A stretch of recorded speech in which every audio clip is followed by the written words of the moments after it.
It was the year 1944. American soldiers were at war overseas. Being more than 5,000 miles away from loved ones, a message from home meant everything. Two things you don't mess with for a soldier. You don't mess around with their food, you don't mess around with their mail. And it was a mess. The mail got backed up for 2 years, and the military needed to figure out how to fix it. You don't have sufficient other service forces of your traditional mail forces to deal with it. So here's an opportunity now for the Women's Army Corps and specifically a minority unit, the Black American unit within the Army, to come and fill this void and take care of the situation that's developed over a couple of years. For the first time, the Army brought in more than 800 minority women under the leadership of Captain Charity Adams to attempt to clear the backlog.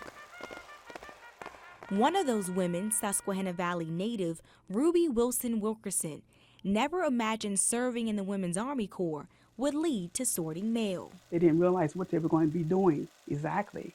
But when she got there, they found out that the previous WACs that were there, things didn't get done. And Miss Charity Adams was the one that said, I think my WACs, we could do it. And they did. Today, her children tell her story.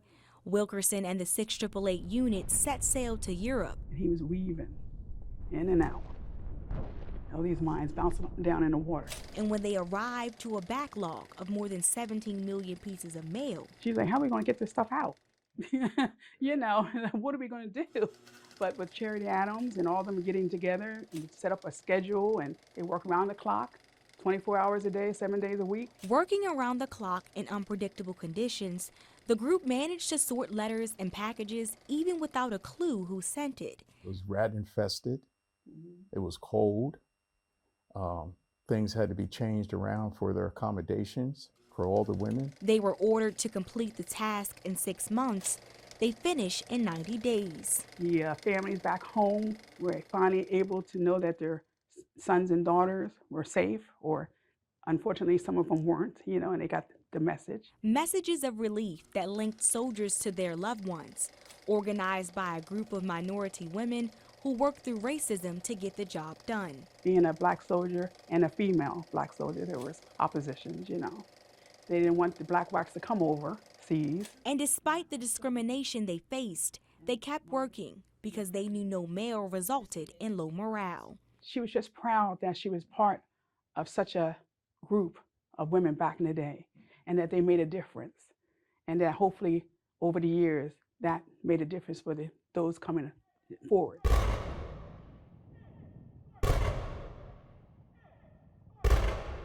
A legacy left for her children to be proud of, an inspiration for minority women captured in this quote from the film about the 688.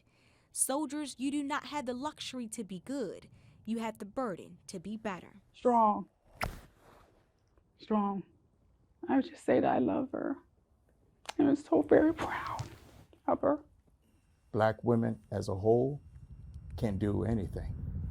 In Lancaster, Gabrielle Thomas, WGAL News 8.